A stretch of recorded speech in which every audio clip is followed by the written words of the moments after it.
Imaginez-vous en plein hiver, pris au piège, dans une tempête de neige si violente que chaque souffle d'air semble geler dans vos poumons. 210 soldats japonais ont vécu cette expérience terrifiante, mais seuls 11 d'entre eux ont survécu. Bienvenue dans l'enfer blanc des monts Hakoda, où un simple exercice militaire s'est transformé en l'une des pires catastrophes de l'histoire du Japon.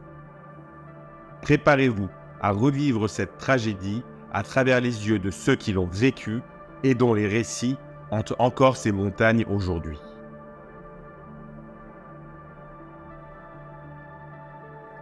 En 1902, le Japon traverse une période de grands changements. Après des siècles d'isolement, le pays se modernise rapidement pour rivaliser avec les puissances occidentales et devenir une force majeure en Asie. Cette transformation touche tous les aspects de la société japonaise et l'armée impériale n'échappe pas à ce mouvement. Désireuse de démontrer sa force et son efficacité, elle se lance dans des exercices militaires de plus en plus ambitieux. L'objectif est clair, prouver que le Japon est prêt à défendre ses nouvelles ambitions, quel que soit le terrain, quelles que soient les conditions. C'est dans ce contexte que l'armée décide d'organiser une manœuvre en plein hiver dans l'une des régions les plus impitoyables du pays, les monts Hakoda. Ces montagnes du nord du Japon, connues pour leurs hivers rigoureux et imprévisibles, deviennent le théâtre de ce qui devait être un simple exercice, mais qui va rapidement se transformer en un véritable cauchemar. L'idée était simple, entraîner les soldats à survivre et à se battre dans des conditions extrêmes pour préparer l'armée japonaise à toutes les éventualités. Mais personne n'aurait pu imaginer que cette décision allait mener à l'une des plus grandes tragédies militaires de l'histoire du Japon. Pour cet exercice périlleux, l'armée impériale sélectionne 2 compagnies d'infanterie. Parmi elles, 210 hommes du 5e régiment sont choisis pour affronter les conditions extrêmes des monts Hakoda en plein hiver. À leur tête, le lieutenant-colonel Tomoyuki Yamamoto, un officier respecté, réputé pour sa rigueur et son dévouement. Leur mission semble facile, traverser les montagnes enneigées et atteindre leur destination malgré des températures glaciales. Mais au-delà du froid et de la neige, c'est l'endurance, le courage et la discipline de ces hommes qui seront vraiment mis à l'épreuve. Le lieutenant-colonel Yamamoto, conscient des défis qui les attendent, sait que la réussite de cette mission repose sur la cohésion et la détermination de ces hommes. Il les a préparés du mieux qu'il pouvait, mais rien ne pouvait véritablement les préparer à ce qu'ils allaient affronter. Ces 210 soldats, armés de leur seule volonté et d'un équipement sommaire, s'engagent dans les monts Hakoda avec un seul objectif en tête, accomplir leur mission coûte que coûte. Mais ce qu'ils ignorent, c'est que ce voyage les mènera au-delà des limites du possible, au cœur d'une lutte désespérée pour la survie. L'objectif est clair, relier 2 bases militaires, Aomori et Tashiro, en traversant les monts Hakoda. Une mission que l'on estime pouvoir accomplir en 3 jours au maximum. 3 jours d'efforts dans un paysage hostile, mais qui, pour des soldats entraînés, ne devrait pas poser de problème insurmontable. Les ordres sont clairs, les hommes sont prêts et les plans ont été établis avec soin. Ce qui attend les soldats est censé être une marche difficile mais faisable, dans un cadre naturel où la neige et le froid sont les principaux ennemis. Mais ce que personne ne sait encore, c'est que la réalité sera bien différente.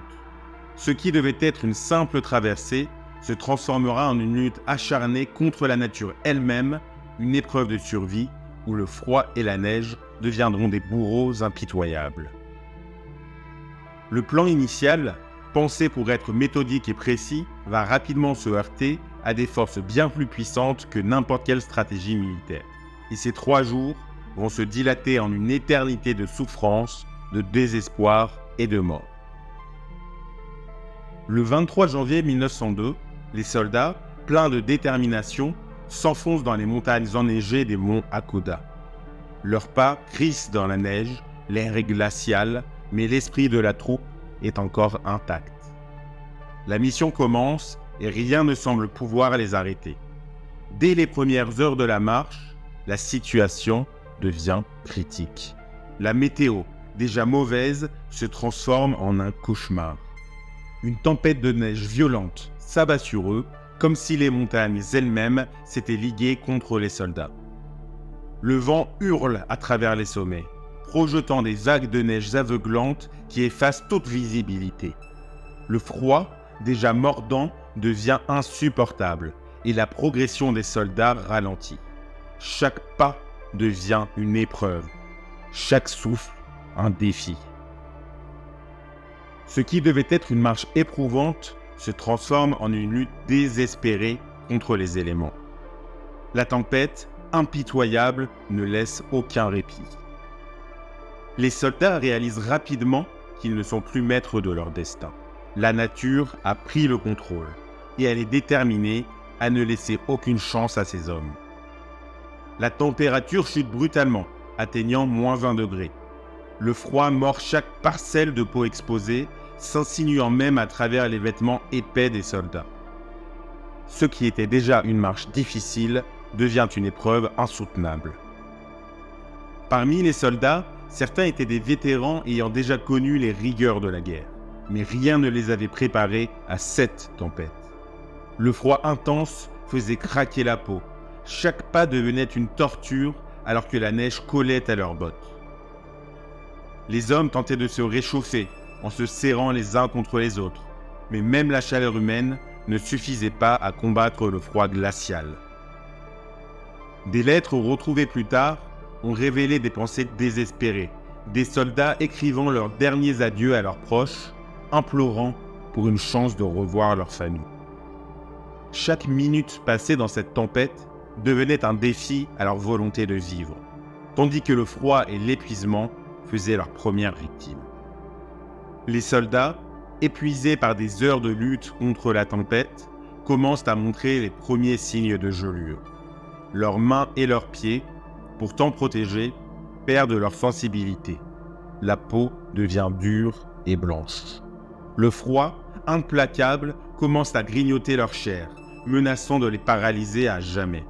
L'orientation, autrefois claire dans l'esprit des hommes, devient impossible. La neige tourbillonnante efface toute trace du chemin parcouru, les montagnes se fondent dans un horizon blanc, uniforme et déconcertant. Chaque direction semble identique, chaque repère est englouti sous l'épaisseur de la neige. Dans ce désert blanc, hostile et infini, chaque pas devient une menace. La progression, déjà lente, se transforme en une lutte intérieure. Les hommes avancent, mais avec chaque pas, c'est comme s'ils se rapprochaient un peu plus de la mort, inévitable et silencieuse. Le désespoir s'installe et l'idée d'un retour sain et sauf s'éloigne de plus en plus. Les premiers hommes commencent à tomber. Certains s'effondrent d'épuisement, leur corps incapable de supporter davantage les conditions extrêmes.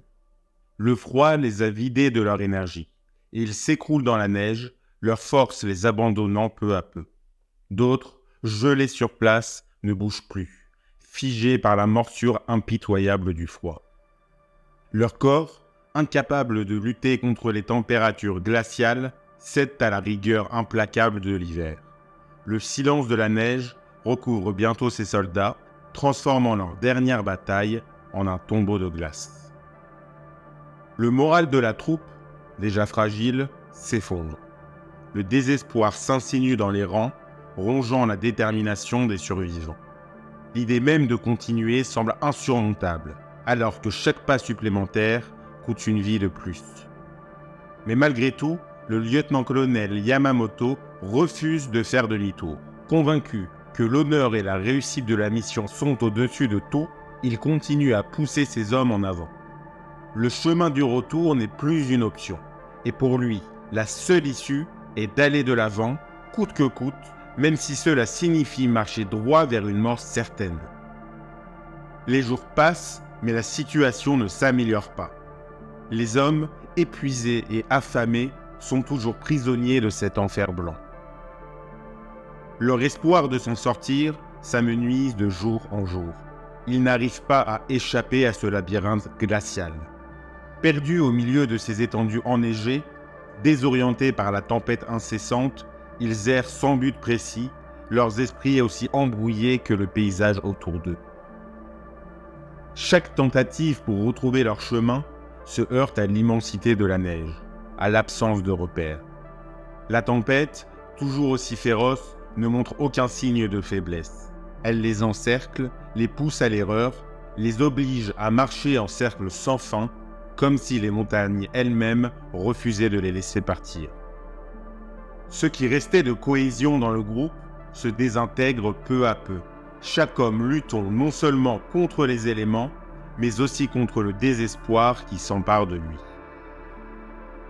Le temps perd toute signification, et leur errance devient une épreuve interminable, un combat constant contre une nature qui semble déterminée à les engloutir. Les hommes meurent, un par un.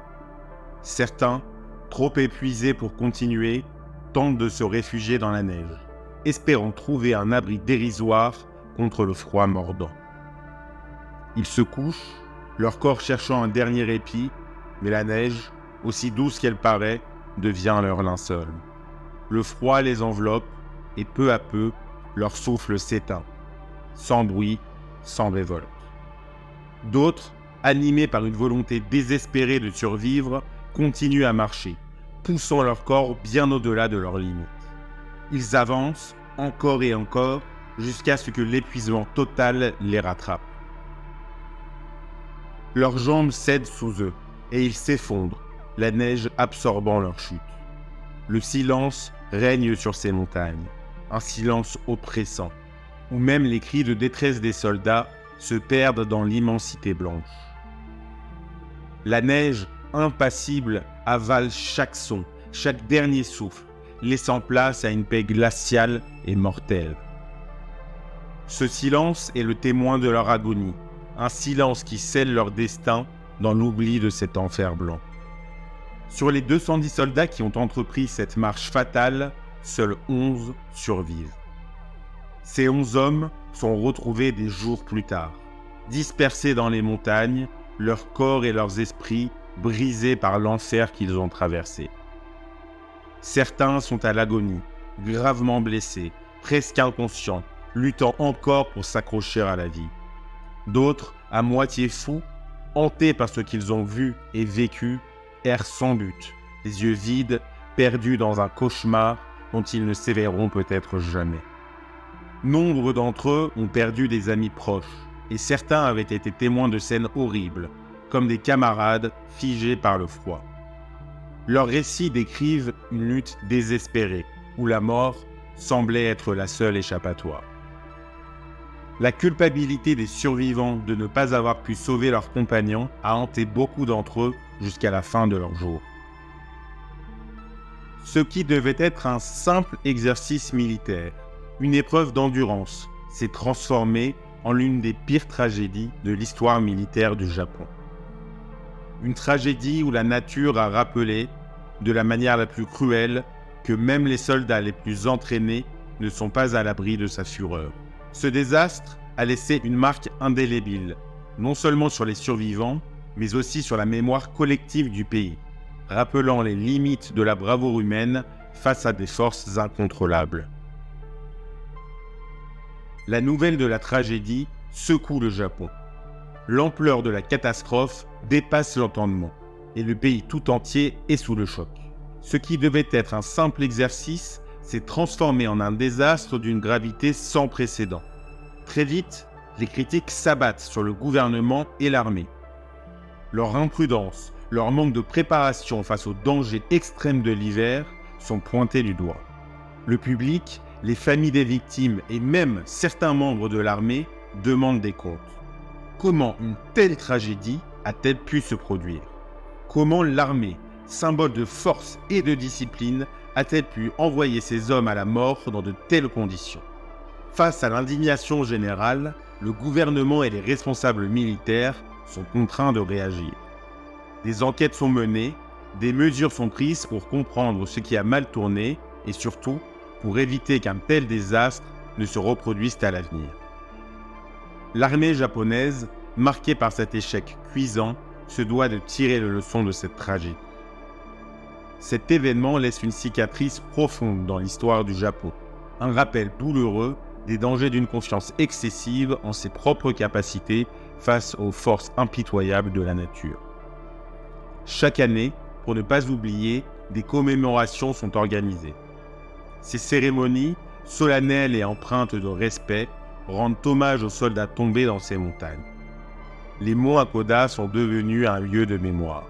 Leur beauté naturelle est maintenant liée à l'histoire tragique de ce désastre, rappelant à tous les dangers imprévisibles de la nature et la fragilité de la vie humaine. Si cette histoire vous a touché, n'hésitez pas à laisser un commentaire, à aimer cette vidéo et à vous abonner pour découvrir d'autres récits fascinants. Et surtout, partagez cette vidéo pour que cette tragédie ne soit jamais oubliée.